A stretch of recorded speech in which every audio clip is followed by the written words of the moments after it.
Purple. Oh.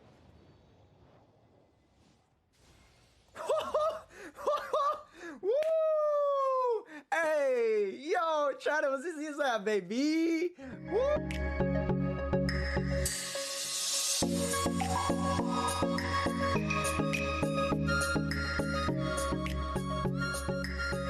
Hey guys, welcome back to the channel. As you guys can see, I pulled Hu Tao myself, but let's go a little bit deeper into a character analysis to look at her gameplay style, her builds, and her team compositions in order for you guys to know how to best build her. Let's get right to it.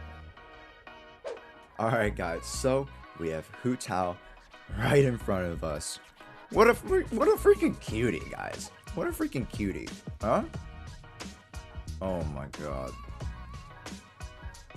And the animation, the voice acting is so freaking good. But we're not here for that. We're here for the character analysis. Let's dive right into her kit, guys. Go character here. So, first off, let's take a look at her abilities. Her normal attack, the Secret Spear of Wangshen, performs up to 6 consecutive spear strikes. Hu Tao is amongst the fast striking pole arm users while utilizing this 6 consecutive spear strikes, and I was actually doing a little bit of playtesting, and her strikes are very, very interesting. Let's take a look at them. Gameplay wise, here's the strikes. We have 1, 2, 3, 4, 5, and 6. As you can see, a lot of her attacks in this attack chain are AoE, which will play into her skill in a little, and we'll get into that in a little bit. But the first attack, the third attack, the fifth attack, and the sixth attack are AoE attacks, which will play really well into her tackling a lot of the harder content, Spiral Abyss, multi enemy encounters. Hu Tao will be able to control the field very well and be able to deal a lot of damage with her AoE attacks. Next, we go back to the talents. Guide to the Afterlife. Only an unwavering flame can cleanse the impurities of the world. Hu Tao consumes a set portion of her HP to knock the surrounding enemies back and enter the Pyramida Papilio state. Papilio? Pyramida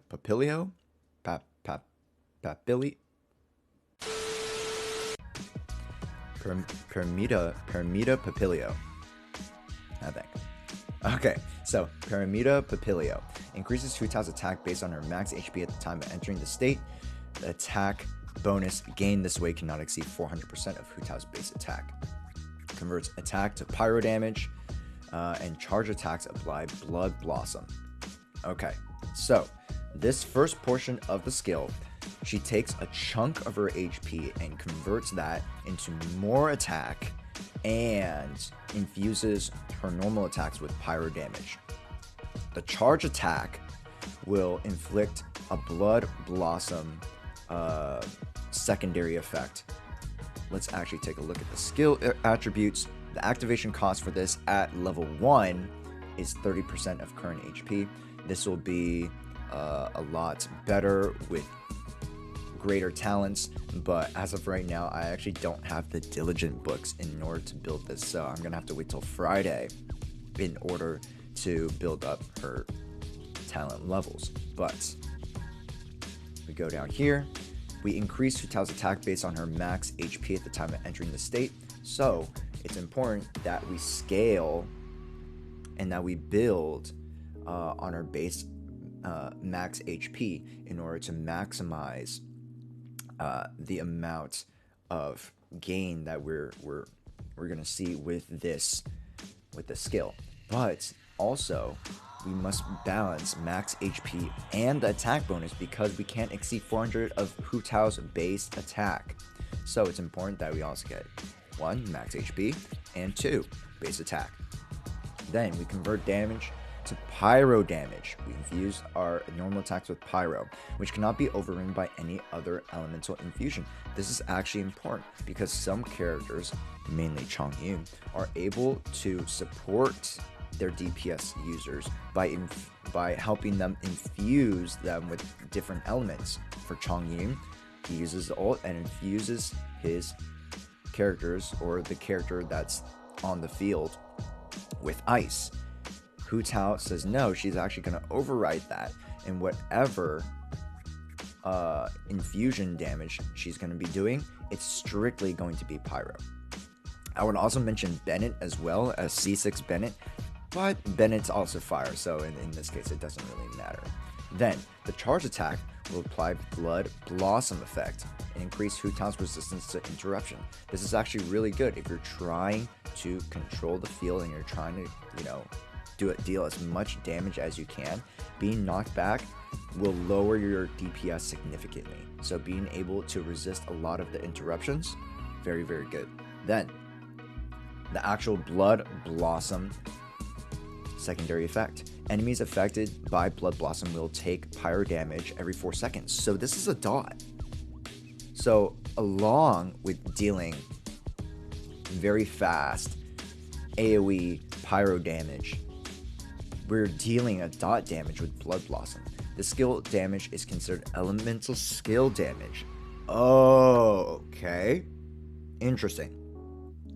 Each enemy can only be affected by 1 Blood Blossom effect at a time, and its duration may only be refreshed by Hu Tao herself. So, what I'm seeing here is that Blood Blossom is elemental skill damage, which is not necessarily attack. So it might behoove you guys, or it might interest you guys to actually, build Hu Tao with a smidge a little of elemental skill or elemental mastery. Then each enemy can be affected by only 1 Blood Blossom at a time, and Pyramida Papilio ends when its duration is over or Hu Tao has left the battlefield. Okay, so the big question is, does Blood Blossom also end when Hu Tao leaves the field? So guys, we have an enemy in front of us. We infused charge attack here, and then we switch. The Blood Blossom stays. Okay, so that flower effect, the flower effect is actually the Blood Blossom in the works. Okay, perfect.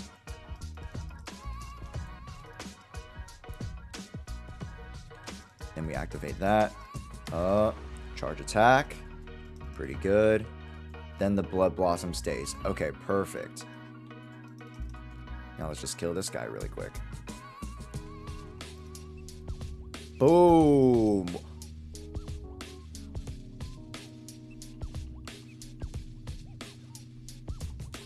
Okay. Okay, not bad. Hey! Now that's a lot of damage for having not built her correctly. We'll get into that a sec. Okay, next. Going back to characters. So, we've gone through her normal attack chain. We've gone through Hu Tao's first skill. Basically, what you do is you take a chunk of damage, you convert that into, more damage, you infuse yourself with pyro, and you get to inflict enemies with a secondary effect that will deal dot damage, dot pyro damage. Perfect. Then, her second ability, which you guys saw just a little bit earlier, is the Spirit Soother.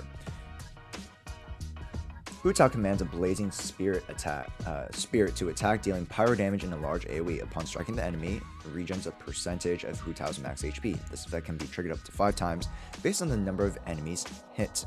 If Hu Tao's HP is below or equal to 50% when the enemy is hit, both the damage and the HP regen are increased. So, TLDR, she basically nukes the field, and she regens HP for however many enemies are in the radius. So, let's look at the skill attributes really quick, and remember here we have a threshold of 50% HP, max HP.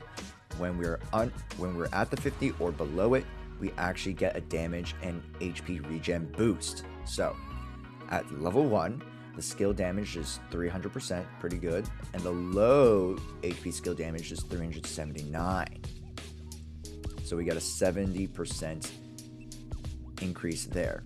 With the HP regen, there's a 2% max HP regen difference when you've hit that 50% HP threshold. So it's really important that you're able to command and control the amount of HP Hu Tao is losing in order to make sure that you're going to be hitting these bonus damage numbers, because 70% is a lot of damage. That you would be missing if you just did the regular skill. But obviously this is level 1. The talent levels, when added, are going to make the difference exponentially greater. So that just puts more emphasis on you being able to control the amount of HP Hu Tao loses with her first skill in actual combat. Let's really quickly before we go into actual team building and and an actual build for her, let's do a little bit of math. So in a vacuum, right, without even having to touch an enemy, if you use her first skill, that's 30%, right? 30% current HP, that'll bring you down to 70% HP. Then if you use it again, another 30%, that takes away 21% of your max HP. So if you use this first ability twice, technically you get just under 50%. You get literally 49% HP, which puts you in the perfect range to be able to use Spirit Soother with that extra bonus damage. So this is how the first and the second skill synergize with each other. The first skill infuses her attacks, whittles down her HP, and then when you get to that certain HP threshold, you use Spirit Soother, you basically nuke the field, and then you regen that HP depending on how many enemies are on the field. But like I said, that is a vacuum. That is just the very bare bones basic scenario. When you're actually in combat, it's going to be a little different. Now, let's also look at the other passive talents. Floated by, when a Paramita Papilio state is activated by the Guide to the Afterlife, all allies in the party will have their crit rate increased by 12%. So, this gives her even more utility. Along with the Blood Blossom that comes with her first ability when using a charge attack, she actually can give your other teammates more crit rate, increased by 12%. 12% is not bad. 12% is not bad at all for 8 seconds. Realistically, you won't be having Hu Tao off the field for more than 3 to 5 seconds. There shouldn't be any instance where you have her off the field for more than 3 to 5 seconds. But this extra passive talent does allow your other characters more crit rate, so that's even more damage overall. Very, very good passive. The Sanguine Rogue. When Hu Tao's HP is equal to or less than 50%, her pyro damage bonus is increased by 33%. This is going to synergize with the first skill, of course, when you're able to whittle down your HP with this ability. You get under 50%. Sanguine Rogue, we get an extra 33% pyro damage, which will mean even more damage with Spirit Soother, as it is pyro damage. The more the merrier. Just an extra overworld passive. When Hu Tao cooks a dish perfectly, she has an 18% chance to receive an additional suspicious dish. Very cute, very spooky. I haven't seen what dish she makes, so we're probably gonna have to, check that out later. But let us continue with the character analysis with some team builds.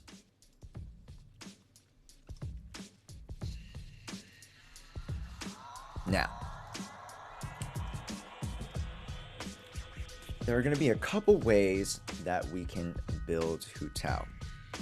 The first is using Hu Tao as the focal point of your team, having her as primary DPS. In order to make sure that you're able to streamline her kit and make sure that she is able to deal the most damage as possible in the primary DPS slot, we are going to be focusing our team on damage mitigation. So I'm going to bring 3 different characters out really quickly, namely Zhongli, Xinyan, and since I don't have Albedo on the in my inventory right now, I'm just going to use Ningguang as a substitute for Albedo.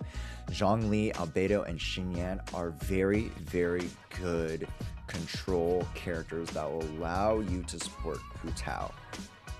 Because Hu Tao needs to juggle her HP to convert into attack, you need to make sure that you are taking as little damage as possible. Zhongli's shield is amazing for that. The Geo element is crazy good. Zhongli, an amazing pairing for Hu Tao.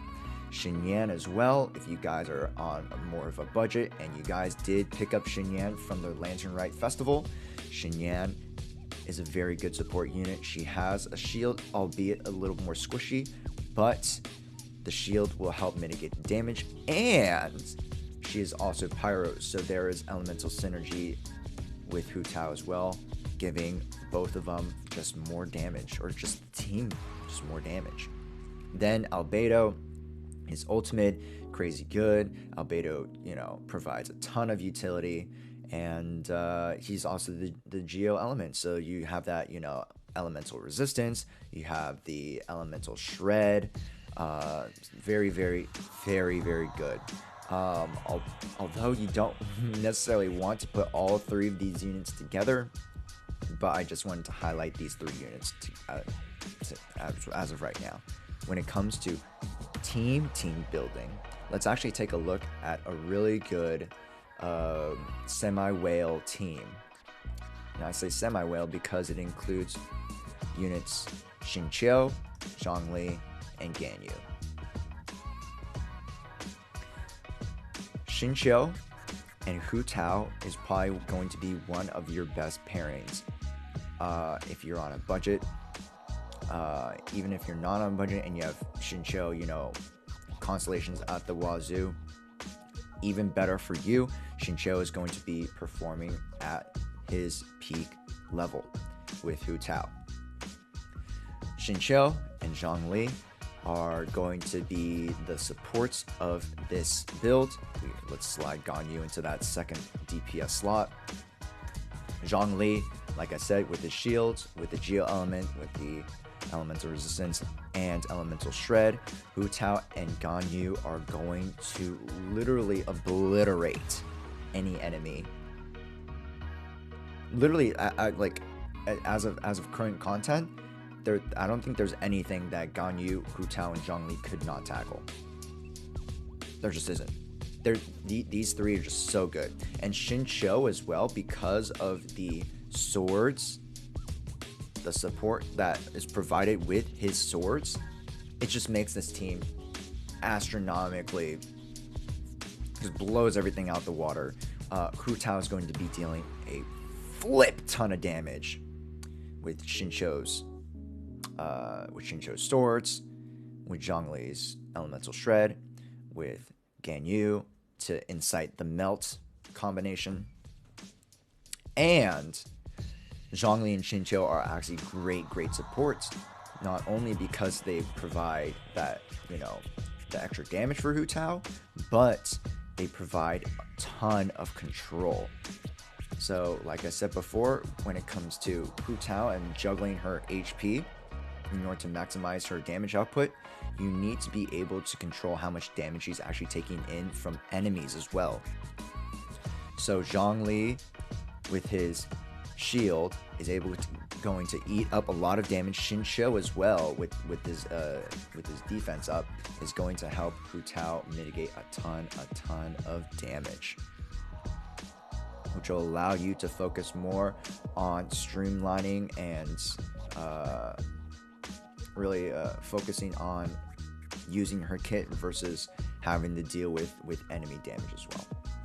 Let's say you don't have these 3 units along with Hu Tao.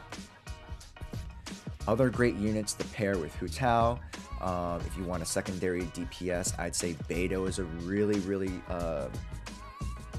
safe and strong secondary DPS, just because, you know, the utility that comes with the Beidou. Let's take a look at support units. Let's take Fischl. Fischl is always going to be really good. We can add Chongyun as well, even though Chongyun, his ultimate infuses with the ice element and Hu Tao's ability cancels that. Chongyun is still a very good, very solid support unit, along with the likes of Fischl. Let's say you want 3 support, we can slot in the Xingqiu. This is technically a free-to-play team if you want to think about it, because Xingqiu, Chongyun, you're able to get through the Lantern Rite Festival. Fischl, you were given that in her own story quest event. Let's see, what else? We also have Bennett to some certain extent. I would like to highlight Bennett for a little bit, even though Bennett has some healing, which I'll get into in a little bit. Bennett only heals for about 70 or 80% of the character's max HP, so it's not a terrible idea to have him being thrown out with Hu Tao, because not only will he, you know, give you the attack damage increase when you're inside his ultimate field, but you're constantly being topped off at 80%, which is not terrible. Let's say Hu Tao, you're coming off of using some of those abilities, or let's say you took a little bit of damage and you're under 50, you're under 25%. So maybe you pop the Bennett, you let Hu Tao work a little bit, you get her to a decent amount of HP, you pop her skill again, and then you pop the ult. It's a different type of playstyle with Bennett, but a very good and could be more consistent playstyle in some instances. Supports like Venti, always crazy good. Honestly, I like to support a Kea as well if you guys are really free to play and you just so happen to pull Hu Tao. Kea is also an amazing support.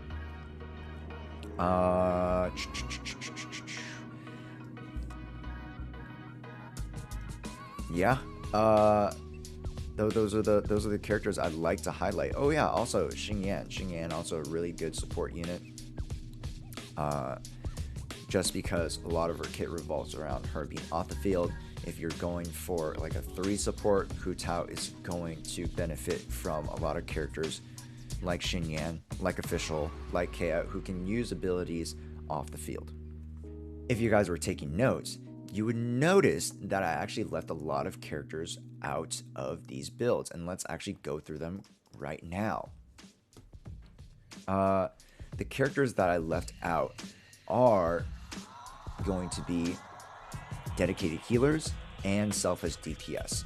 Here's why. Let's go through the healers really quick. Let's go through Barbara, let's go through Diona, let's go through Chi-Chi.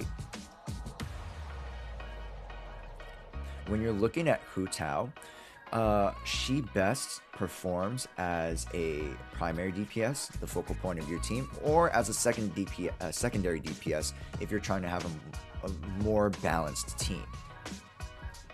When it comes to characters such as Barbara, such as Chi-Chi, who are dedicated healers, who are able to heal on and off the field, it is difficult. It's actually pretty difficult in order to manage Hu Tao's HP, because these guys are topping your characters off. if you play them properly. So realistically, it's not a great idea, and they actually clash with Hu Tao because you want Hu Tao's HP to be at a certain threshold, right? You don't want these characters to be activating their abilities and then topping Hu Tao off, and in some cases overhealing, right? With Diona, she's actually a slightly special case where she actually will heal you to 100%, and if you're over 100%, or if she were to heal you for over 100%, excuse me, she would actually give you or buff you with the shield. Diona could work in some instances, but it is very, very niche, and with Chi-Chi and Barbara, it's just not worth it for you guys to have to also manage Hu Tao's HP with these two consistently healing or trying to heal your Hu Tao. There's not too much synergy going on. Like I said before, the name of the game in team building is damage mitigation, so you don't necessarily want to be healing all that much. So that is why characters like Xingqiu, who provide just a smidge amount of healing, are very, very, very good, because you want to be controlling Hu Tao's HP through Hu Tao's abilities alone, right? And the way to do that is having a lot of control in your supporting cast, like a Zhongli, like an Albedo, sometimes like a Bennett, right? And with this amount of control, right, you're able to limit the amount of damage incoming from enemies, and you're not necessarily healing to the point where, you know, you're gonna mess up your percentages, right? Damage mitigation, damage mitigation, damage mitigation. Then let's take a look at Hu Tao with the selfish damage dealers. Mainly, let's take a look. Here we go. Mainly Zhao, Tartaglia, Ningguang, and Razor. Zhao, for obvious reasons, Zhao is a very, very selfish damage dealer. If you want to be building a team, it should solely be around Zhao for the most part, just because Zhao doesn't have any function off the field. So you want Zhao to be on the field as much as possible. Hu Tao does need a bit of time on the field to be effective, so having paired up with Zhao, not great. Tartaglia isn't as bad as Zhao, but I still would say that Tartaglia is not the best pairing with a Hu Tao, just because Tartaglia requires to be on the field for quite a long time if you're trying to maximize the damage.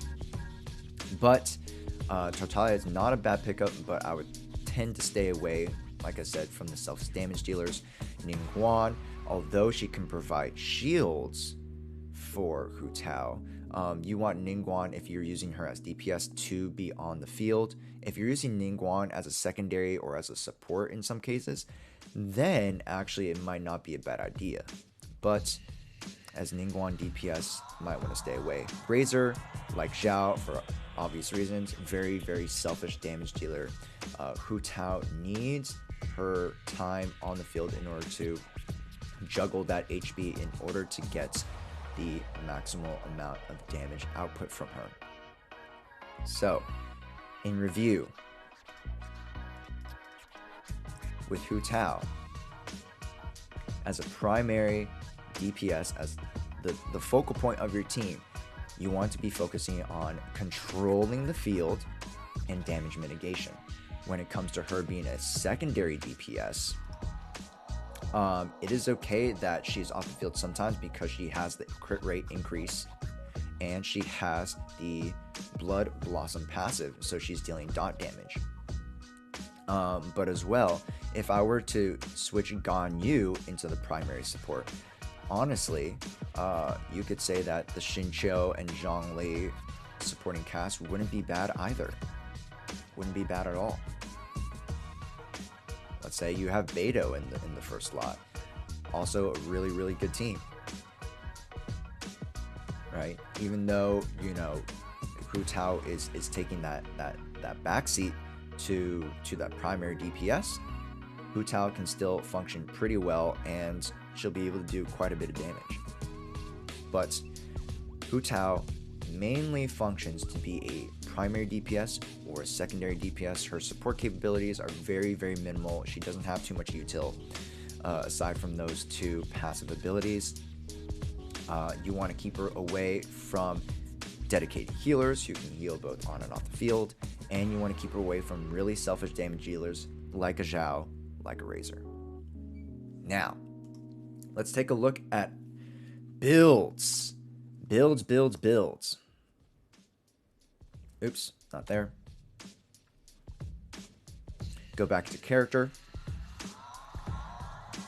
Let's take a look first at Hu Tao's weapon. Her best in slot is definitely going to be Staff of Homa.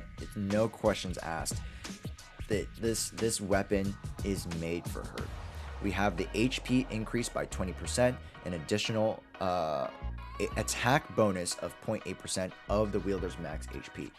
So not only does Hu Tao get that attack damage bonus with the HP through her skill, but she gets it through this weapon as well. Insane. The crit damage rate for the Staff of Homa, insane, and then the base attack, pretty decently high. As well, when the wielder's HP is less than 50%, the bonus attack is increased by an additional 1% of the max HP. So that's just more damage. So she has increased HP, which converts to attack, which is more damage. And then when she's under 50% HP, she gets even more damage bonus. So along with her skill, that she's able to control how much HP she has, she'll get under that 50% threshold.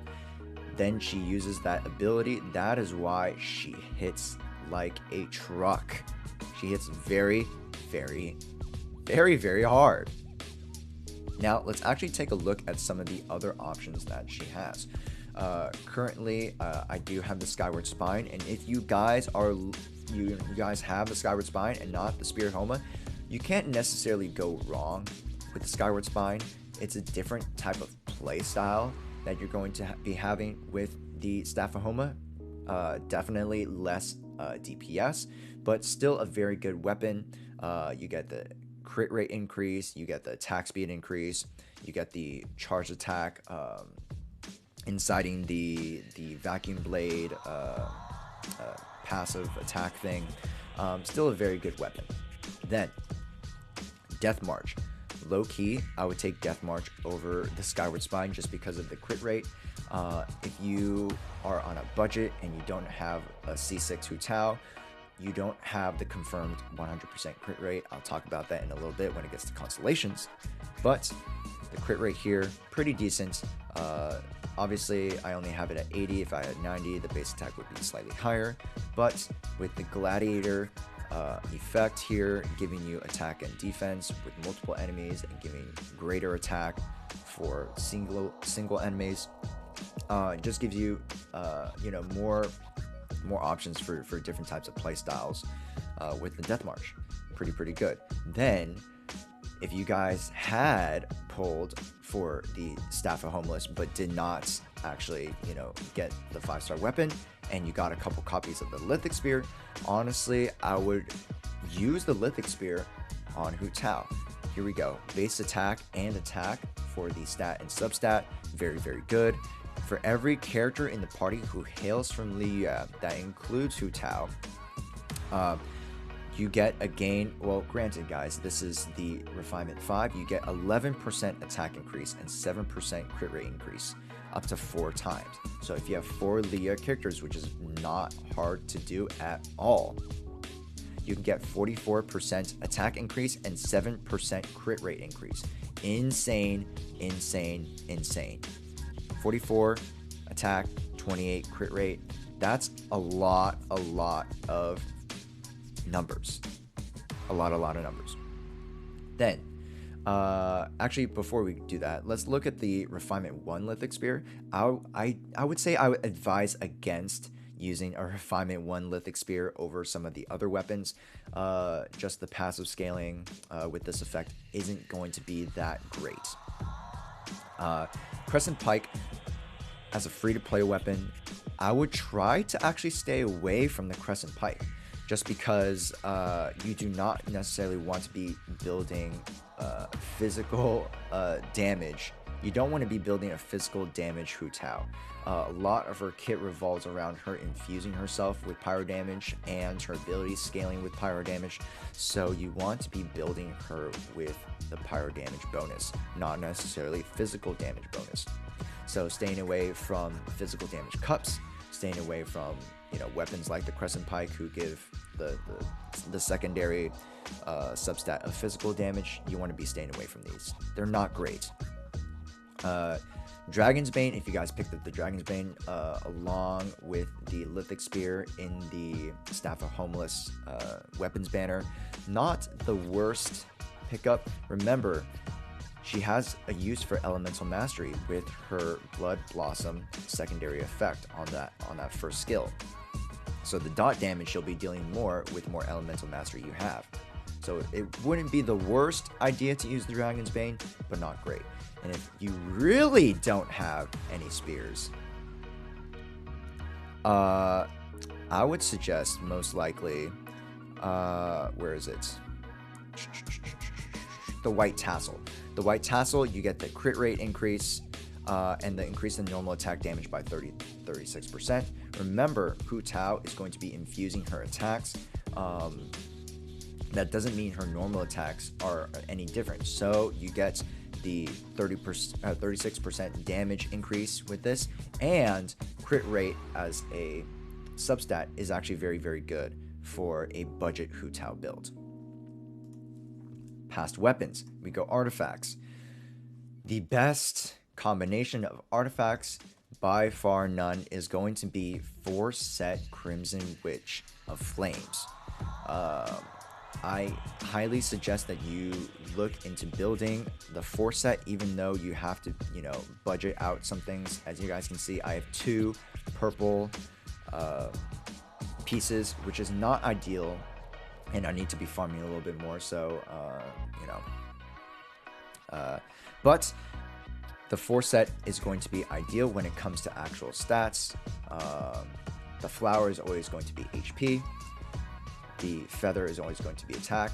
When it comes to the sands or the hourglasses, attack can also work, but what people have found out is that HP percentage on the Witch's End of Time actually converts the attack to be just, if not more, than what this attack percentage could do, which is insane to me. So tack on the Staff of Homa, which is going to convert HP to attack. Use her first skill, which is going to convert HP to attack. That's going to be a lot of conversion if you were to get the HP percentage here, and then have this flower at 20, have other substats, HP increase, or HP percentage increase. So having the HP percent on the sands is not actually a bad idea. I actually might be switching to that myself if I can get my hands on an HP sands. For the cup, you don't want to be going anything else other than pyro damage bonus. Pyro damage bonus by far is the best stat for the cup. And then for budget builds, you want to be going crit rate here. If you do not have C6, Hu Tao, crit rate is the way to go. The substats that you want to be focusing on are obviously crit rates, crit damage. If you can, have a good ratio of 1 to 2 or 1 to 3%. So for every 1% of crit rate, you want to be having 2 to 3% crit damage. That's what you should be ideally, ratioing the crit rate, crit damage. And the great thing about Hu Tao and her kit as a whole and how she functions, building into HP, obviously very, very good. Remember, HP gets converted into attack, and building Elemental Mastery is not going to be the worst idea either, because of the Blood Blossom dot effect scaling with Elemental Mastery. So this creates a lot of flexibility when you're thinking about building Hu Tao. Not only will attack, crit rate, crit damage turn to more damage, but HP turns into more damage, and elemental mastery also has its usage too. So realistically, the only stats that you want to be avoiding are defense, are flat defense and defense percentage. Energy recharge is not the best, but you know, it's not something that you should be actively avoiding. The only thing you should be actively avoiding is the defense increases. And she can basically benefit from all the other substats, which makes her insanely versatile, insanely easy to build. Then, constellations. I would say the best constellations to get her to are Constellation 2, and if you're Mega Whale, Constellation 6. So, the first constellation makes it so that her charge attack from her first skill doesn't consume stamina, so she can actually be consistently charge attacking. Doesn't really give her the greatest edge, but it changes up her game style a little bit. So if you want to be using more charge attacks, let's say you have the Skyward Spine and you want to be dealing as many charge attacks as possible, that's an option with C1. Then C2, increase the Blood Blossom damage by equal to 10% of Hu Tao's max HP at the time the effect is applied. So this means more HP, more damage. And additionally, Spirit Soother will apply the Blood Blossom effect. So the ultimate will nuke the enemies and apply the dot damage, which is insane. Insane, guys. Insane. So C2, if you can, would be the next major increase to her kit and to her gameplay style. The Lingering Carmine, just a talent increase. The Garden of Eternal Rest just gives her more of that utility off the field. Upon defeating an enemy affected by Blood Blossom, you'll infuse other allies with the 12% crit rate increase for 15 seconds, which is actually pretty decent. So if you're doing co-op, if you're doing Spiral Abyss, great utility off the field. So she can function as a secondary DPS. Floor Incense, that is just another talent upgrade. And then the Butterfly's Embrace, when she drops below 25%, she will gain elemental and physical resistance to 200, and her crit rate is increased to 100%. This means that you guys don't have to build any crit rate on her at all. Guys, let me repeat that again. If you have C6 Hu Tao, she becomes a different and greater beast. You don't have to build crit rate on her, and you can solely focus on building crit damage. Because when she drops below 25, you get 100% crit rate increase. Freaking insane. One of probably the best C6s that I've seen in a while. Crazy. Basically changes her whole gameplay style. That means you want to be under 25%, which is a little harder to juggle, but if you're gunning for C6, you know what you want to be building. So talent wise, we already looked at talents. Pretty bare bones here, making sure that you guys want to be averaging around level 6 for each, because Hu Tao is going to be in that primary or secondary DPS slots. You want to be having a more well-rounded kit. You don't necessarily want to be focusing on the skills. You want to be focusing on all three. So at first, getting all three of these to level 6 will give her a substantial amount of DPS increase. That's pretty much it for the Hu Tao in-depth character analysis. If you guys liked this style of video and if you guys found it insightful, please leave a like, please leave a thumbs up, comment down below what you guys like about Hu Tao, if you guys pulled Hu Tao, and what you guys would like from more characters. Would you guys like more character analysis? Would you guys like some other things highlighted within the character analysis that I did? Let me know in the comments down below. If you guys would like more content, please think about subscribing to the channel and hitting that bell for notifications to be notified whenever I upload a video. That is going to be it for me today. I hope you guys found it insightful. Thank you guys so much for watching, and we'll catch you in the next one. Peace.